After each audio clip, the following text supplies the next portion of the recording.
En la sesión 667 del Pleno de la Asamblea Nacional. En el uso de la palabra, el legislador Diego García. Escritora, el conocimiento lentamente construye lo que la ignorancia en una hora destruye. George Eliot. La Universidad Pública del Ecuador acaba de sufrir una disminución de cerca de $100 millones del presupuesto anual 2020. Con esa medida, la universidad pública estará obligada a reajustar sus planes operativos, administrativos y, lógicamente, irá en desmedro de la oferta académica del país. Los más afectados, la juventud ecuatoriana universitaria, que proviene de hogares de escasos recursos económicos y que han sido muy golpeados duramente por esta crisis sanitaria, violando el artículo 165, numeral 2 de la Constitución. La Academia ha enviado varias recomendaciones para corregir el déficit fiscal.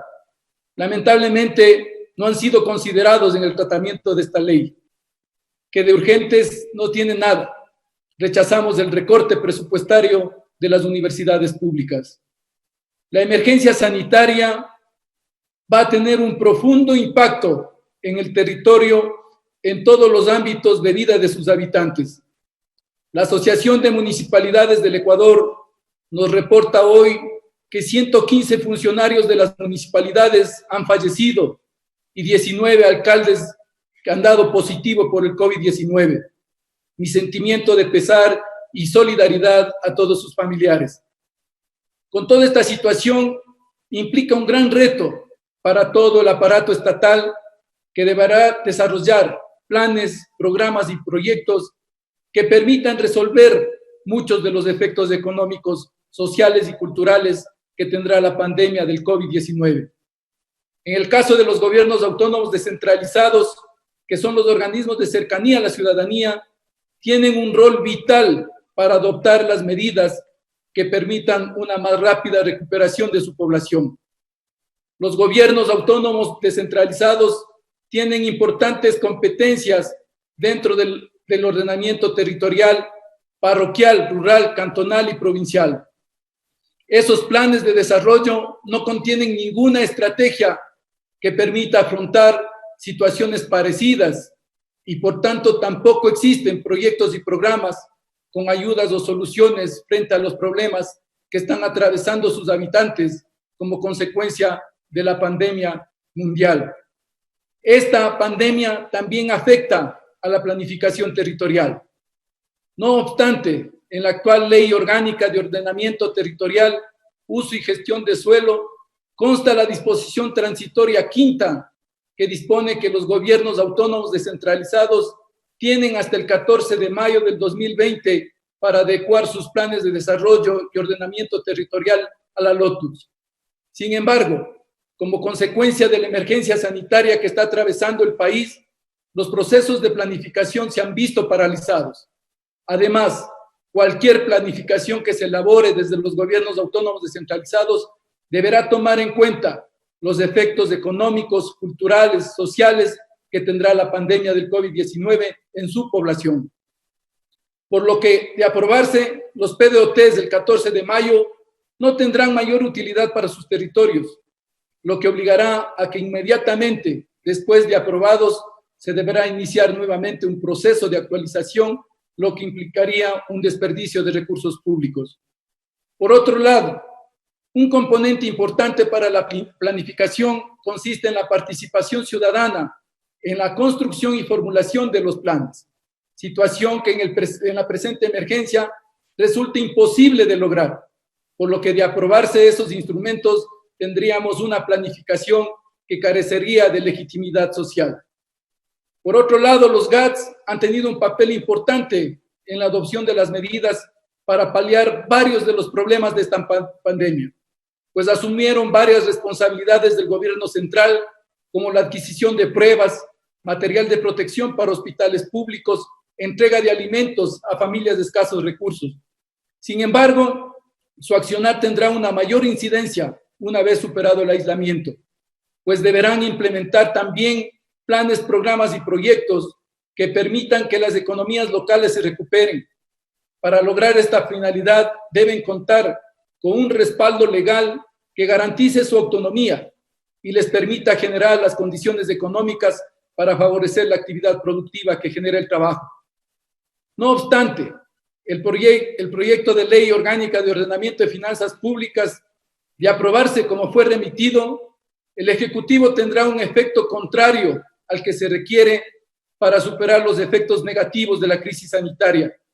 Establece limitaciones que afectarán la capacidad de los gobiernos autónomos descentralizados de ejercer sus competencias constitucionales. Lo anterior no significa que no se deben adoptar medidas para que los gobiernos locales tengan que sujetarse a ciertas restricciones en cuanto al gasto y el endeudamiento, pero estas deben ser coherentes con las responsabilidades de los gobiernos locales. En cuanto a gasto, en el proyecto de ley solo se establecen reglas claras para el gobierno central. Sin embargo, no existe ningún parámetro objetivo en cuanto a los gobiernos autónomos, aunque se autoriza que el Ministerio de Finanzas establezca la propuesta de los objetivos, límites y metas fiscales. Es decir, el gobierno central tiene una amplia discrecionalidad para limitar la gestión de los gobiernos locales y cabe el riesgo que utilice estas atribuciones para justificar el incumplimiento de las transferencias legales de recursos. Por lo anterior, las limitaciones fiscales a los gobiernos autónomos deberían estar determinadas de manera clara y no a criterios discrecionales y cambiantes del ente rector de las finanzas públicas, lo que afectaría su autonomía administrativa y financiera reconocida en el artículo 238 de la Constitución y que es desarrollada por los artículos 5 y 6 del Código de Organización Territorial, Autonomías y Descentralización. En el caso de que se establezca por ley límites al gasto de los gobiernos autónomos, estos solo deberían afectar los gastos permanentes, para evitar que se incrementen injustificadamente. No obstante, en lo que se refiere a los gastos de inversión, estos deberían incrementarse de acuerdo a los objetivos contemplados en la planificación para superar los problemas existentes en el territorio. Una medida diferente, lo único que logrará es condenar a los ecuatorianos al subdesarrollo. En el caso de las limitaciones a la seguridad social que contempla el proyecto, existen problemas que afectarán el cumplimiento de sus obligaciones en favor de sus afiliados. En ese sentido, el incremento de los gastos de la seguridad social deberá responder al aumento de los beneficiarios, sin que se pueda imponer una restricción basada exclusivamente en el crecimiento del PIB. En todo caso, esas reglas solo podrían afectar los gastos administrativos y de personal, pero nunca lo relativo a las prestaciones, pues de lo contrario serían inconstitucionales al afectar su derecho a recibir sus prestaciones. Además, en el proyecto existen otras disposiciones que afectarían la autonomía de los gobiernos autónomos y de la seguridad social, convirtiéndose en una violación permanente a la Constitución. En el artículo 36, que reforma el artículo 152 del Código Orgánico de Planificación y Finanzas Públicas, se reduce el plazo que una institución puede estar en mora de remitir la información financiera.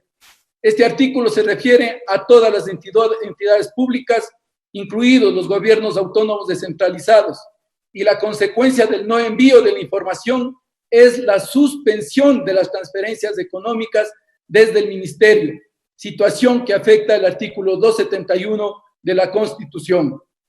En la sección 2, capítulo 2 del título cuarto, denominado de las reglas fiscales, que se propone incorporar a través del artículo 41 del proyecto de ley orgánica para el ordenamiento de las finanzas públicas, se incluye el límite al endeudamiento para las empresas públicas. Recordarles que las empresas públicas que son generadas por parte de los gobiernos autónomos descentralizados también tienen su autonomía, razón por la cual les limitaría el accionar y, lógicamente, sus planes de desarrollo y sus planes de ejecución anual. En la sección 1, capítulo 4 del título cuarto denominado de las reglas fiscales, que se propone incorporar a través del artículo 41 del proyecto de ley orgánica, se incluye el artículo con la determinación de metas fiscales sectoriales, facultando a un Comité Nacional de Coordinación Fiscal fijar, evaluar y actualizar las metas fiscales sectoriales de cada nivel de gobierno de las entidades, fuera del presupuesto general del Estado. Esto se constituye en una clara intromisión en la gestión administrativa y financiera de los gobiernos autónomos, pues desde el Ministerio de Finanzas se impondrán límites a los programas y proyectos que pueden ejecutar en el marco de sus planes de desarrollo. El Comité Nacional de Coordinación de Finanzas Públicas, como lo dije anteriormente, no coordina nada, sino que es un disfraz de una intervención descarada en la autonomía de los gobiernos autónomos y en la seguridad social. En el capítulo 7 del título 4 se le otorga al Ministerio de Finanzas la posibilidad de supervisar a todas las entidades públicas, incluidos los gobiernos autónomos descentralizados y la seguridad social, alertarles sobre el incumplimiento, aplicar medidas correctivas que implican la suspensión de las transferencias de recursos u obligar a la aprobación de un plan de sostenibilidad fiscal previo al reinicio de las transferencias. De mantenerse esta norma, se estará creando un mecanismo para que el gobierno central incumpla las transferencias que debe hacerse a los gobiernos autónomos descentralizados y a la seguridad social. Por último, presidente, es importante aclarar que este proyecto de ley no servirá para superar la actual crisis económica producida por el COVID-19. Sus reglas se aplicarán a partir del año 2022. Además de aplicarse esas reglas, en realidad el Estado no podrá adoptar medidas que permitan la reactivación económica del Ecuador. Alternativas sí las hay. Lástima que no exista voluntad para ponerlas en prácticas. Esta ley busca cumplir exigencias del Fondo Monetario Internacional por encima de las necesidades de los ecuatorianos. Con seguridad, en los próximos meses los encontraremos a los funcionarios de finanzas como empleados del Banco Mundial, del Fondo Monetario Internacional. En definitiva, el modelo económico implementado por el gobierno, por CREO, por las cámaras empresariales y la banca han fracasado. Muchas gracias, presidente. Esa era la intervención del asambleísta Diego García, representante de la provincia de Imbabura. En su intervención, el asambleísta